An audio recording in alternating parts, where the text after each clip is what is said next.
Welcome back. This is the audiobook of a shady plot. Literature textbook, English, Class 10 CBSE, page number 35. A shady plot. So I sat down to write a ghost story. Jenkins was responsible. Harold, he said to me, give us another time on Supernational this time. Something to give them horrors. That's what the public wants. And your ghosts are live proposition. Well, I was in no position to contradict Jenkins, for as I said, his magazine had been the only one to print my stuff. So I said, Presley, in the deepest voice I was capable of, and had gone out. I had not the shade of an idea, but at the time that didn't worry me in the least. You see that I had often been like that before, and in the end of the things had always come my way. I didn't in the least know how or why. It all happens rather mysterious. You understand I didn't specialize in ghost story, but more or less they seem to specialize in me. A ghost story had been the first fictionist I had written. Curious how that idea for a plot had come to me out of nowhere after I have chased inspiration in vain for months. Even now, wherever Jerkin wanted a ghost story, he called on me, and I had never found it healthy to contradict Jerkins. Jerkin always seemed to have an uncanny knowledge as as to when the Lord or the server was persisting me, and he done me for a ghost. And how somehow I would always be able to dig up one for him. So I would begin to get a bit cocky as to my ability. Cocky or confident. So I went home and sat down before my desk and sucked at the end of my pencil and waited, but nothing happened.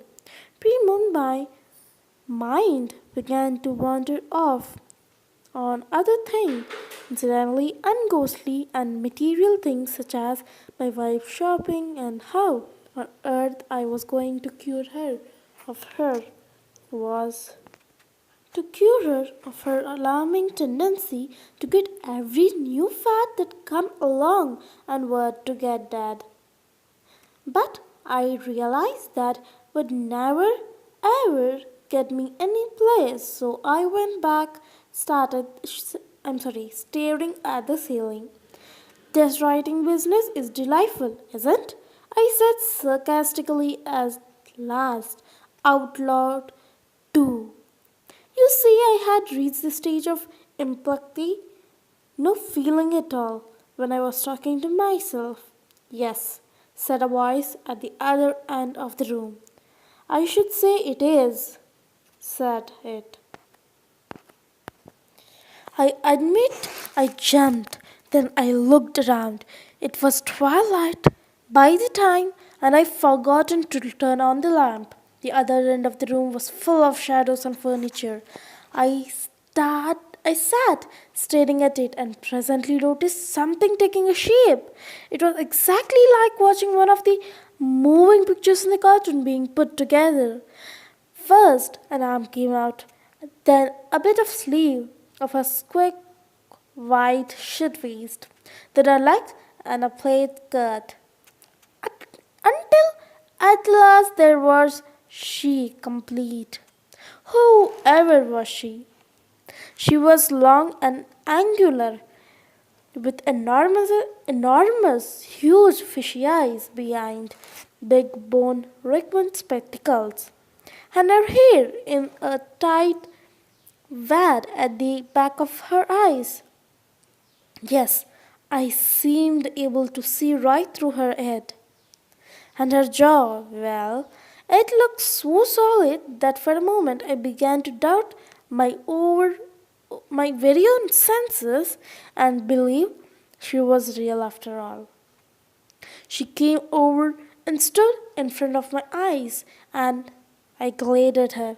Yes, positively glared down at me. Although, to my knowledge, I had never laid eyes on the woman before to see nothing of giving her cause to look at me like that. I sat still, feeling pretty helpless, I can tell you. And at last she barked. "What are you gaping at?" I swallowed, though I had not been chewing anything. "Nothing," I said, "absolutely nothing. My dear lady, I was merely waiting for you to tell me why you had come. Excuse me, but do you always come in sections like this? I should think your paths might get mixed up sometimes." Didn't you send me? Didn't you send for me?" she gasped. Imagine how I felt at that. "Why, no, I don't seem to remember," the narrator said. "Look here, haven't you been calling on heaven and earth all afternoon to help you write a story?" Narrator nodded. I nodded. And then a possible explanation occurred to me, and my spine got cold. Suppose this was the ghost of stenographer applying for a job? I had an advertisement in the paper recently. I opened my mouth to explain that position was filled and permanently, so she stopped me. "And when I got back to the office from my last case and was ready for you, didn't you switch off to get something else and sit there reveling gay? So I could not attract your attention until just now." I am very sorry, really. "Well, you needed me because I just came to tell you stop bothering us for assistance. You are not going to get it. We are on strike." "What? You don't have to yell at me like that." I didn't mean to yell," I said humbly. "But I'm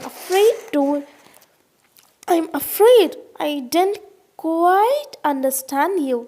You said you were going on strike. Don't you know what is a strike? Not another plot to get from us." I stared at her and wetted my lips.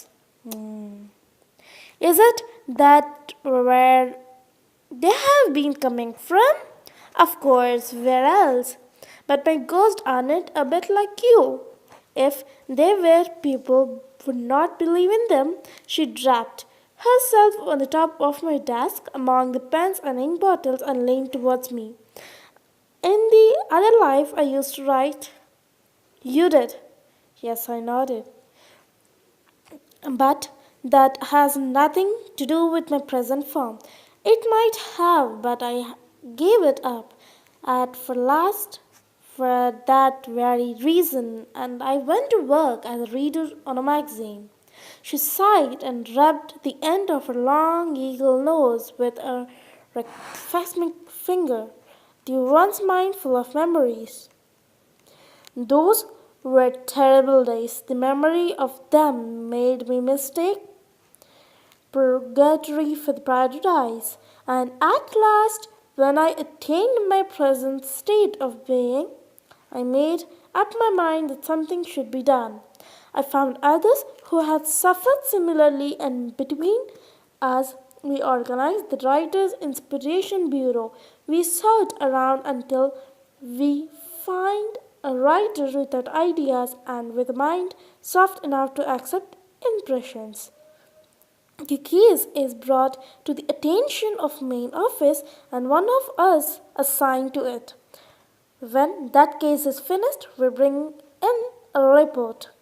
But I never saw you before, and you would not have this time if I had not come to announce the strike. Many a time I have leaned on your shoulder when you have thought you were thinking hard, and groaned and slugged my ear. the very idea of the horrible scarecrow so much as touching me. And would not my wife be shocked? I shivered. But she continued, that's at an end. We have been called out of our breaths a little soon often in recent times, and not we are through.